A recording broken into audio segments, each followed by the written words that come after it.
शांति 11 फरवरी 2025 की मुरली से विशेष पॉइंट।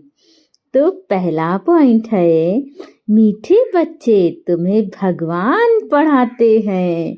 तुम्हारे पास है ज्ञान रत्न, इन्हीं रत्नों का धंधा तुम्हें करना है। तुम यहाँ ज्ञान सीखते हो, भक्ति नहीं। अर्थात मीठे बाबा हमें बता रहे हैं कि हमें स्वयं निराकार परमात्मा पढ़ाते हैं और कितना सुंदर बाबा हमारा भाग्य बना रहे हैं, सतयुग की राजाई दिला रहे हैं।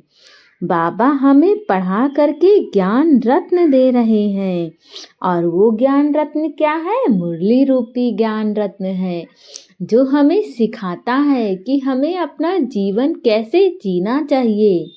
बाबा की मुरली तो इस कलयुग में भी रामबाण है, जो हमें देती है एक बहुत सुंदर जीवन, जहाँ सुख, शांति, सफलता, समृद्धि, प्रेम, आनंद सब कुछ है।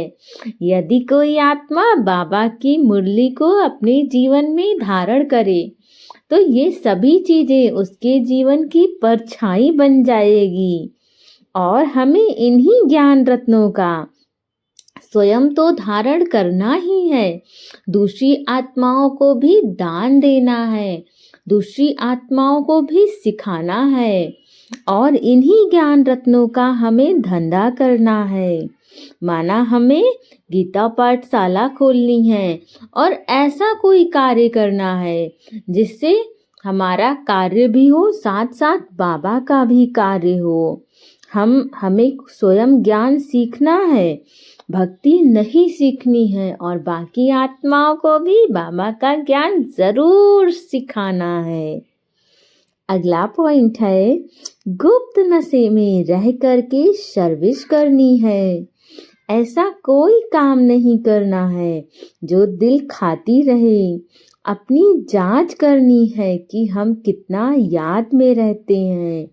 अर्थात जब बाबा ने हमें अपना बच्चा बना लिया तो हमें कितनी खुशी होनी चाहिए कि कितना हमारा सौभाग्य है कि हम बाबा के बच्चे बने और हमें इसी नशे में रह करके खूब सर्विस करनी है। अच्छे संकल्पों को अपने जीवन में धारण कर इस वायुमंडल को सुंदर बनाना है।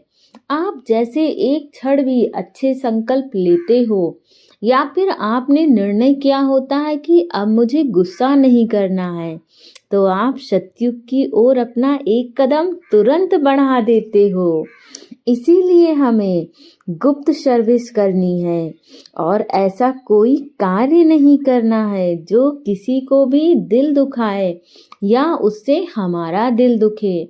तो हमें विशेष अटेंशन अपने कर्मों पे रखनी है, क्योंकि अब हम साधारण आत्माएं नहीं रह गए हैं, हम देवी देवताएं हैं।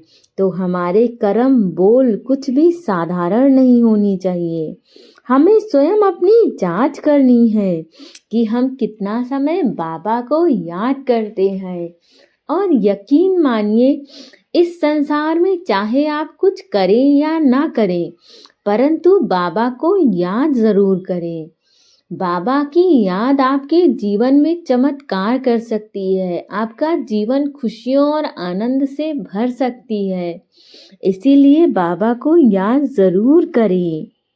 अगला पॉइंट है, सदा यही फिक्र रहे कि हम अच्छी रीति पढ़ करके उच्च पद पाएं। कोई भी विकर्म करके, झूठ बोलकर अपना नुकसान नहीं करना है। अर्थात हमारे दिन में पूरे दिन अपने मन में बात चलनी चाहिए कि कहीं हम कोई गलत काम तो नहीं कर रहे हैं और हमें हमेशा इसी बात पर अपना संपूर्ण अटेंशन रखना है कि मुझे अपनी पढ़ाई अच्छी रीति पढ़नी है।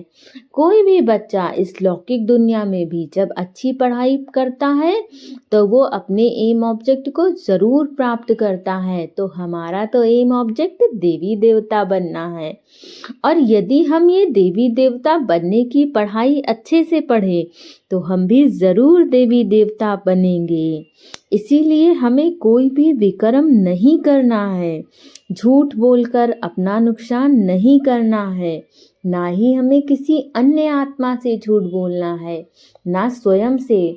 स्वयं से तो हम और सच्चे रहें, हम किसी दूसरी आत्मा से झूठे हो सकते हैं, परंतु हमें अपने आप से सच्चा ज़रूर रहना है, क्योंकि हम अपनी ही चेकिंग कर सकते हैं।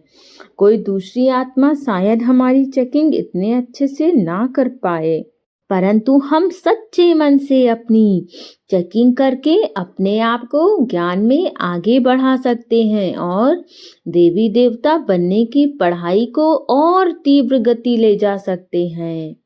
अगला पॉइंट है, मन मना भव के मंत्र द्वारा सर्व दुखों से पार रहने वाले सदा सुख स्वरूप भव।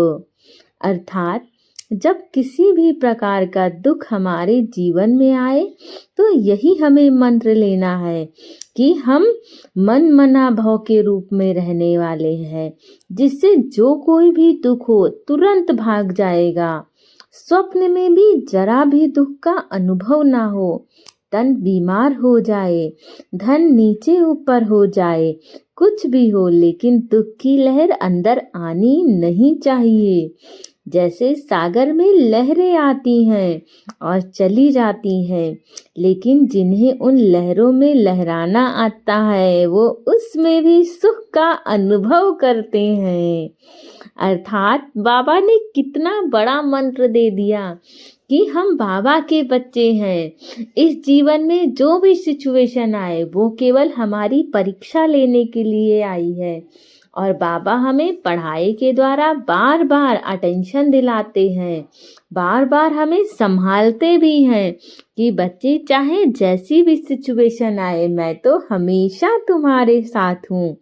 तो बस तुम्हें केवल खुश रहना है।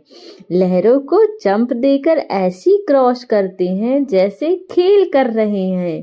तो सागर के बच्चे सुख स्वरूप हो, दुख की लहर भी नहीं आएगी आप पर। केवल आपको अपने स्वरूपों का अभ्यास करना है। अगला पॉइंट है, हर संकल्प में दृढ़ता की विशेषता को प्रैक्टिकल में लाओ तो प्रत्यक्षता हो जाएगी। आज बाबा ने बहुत बड़ी बात कह दी है। बहुत सारे लोग कहते हैं ना कि जब बाबा कहते हैं उच्च संकल्पधारी बनो तो हम उन संकल्पों को धारण भी करते हैं, परंतु हमारे संकल्प सत्य नहीं होते हैं। तो बाबा ने बता दिया है कि हमें अपने संकल्पों में दृढ़ता लानी होगी। जब तक हमारे संकल्पों में दृढ़ता नहीं होगी तो हमें प्रत्यक्षता भी नहीं होगी, माना हम अपने संकल्पों को सिद्ध नहीं कर पाएंगे। यदि हम अपने संकल्पों को सच करना चाहते हैं तो हमें अपने संकल्पों को दृढ़ अवश्य रखना चाहिए, उस पे हमें संपूर्ण निश्चय रखना चाहिए। ओम शांति।